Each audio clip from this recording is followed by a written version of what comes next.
সামনে তো কালী পূজা, ভাবলাম তোমাদের সাথে কালী ঠাকুরের মূর্তির একটি ভিডিও শেয়ার করা যাক।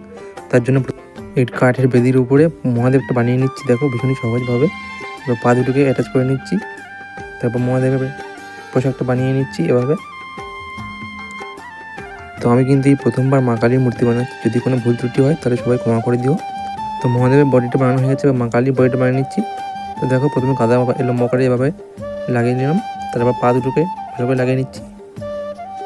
আর খুব ভালোভাবে এটা লাগিয়ে নিতে হবে যাতে খুলে না যায়, যেহেতু কাদা দিয়ে বানানো শুধুমাত্র। ভালোভাবে এটাকে জল দিয়ে ক্লিন করে নিতে হবে।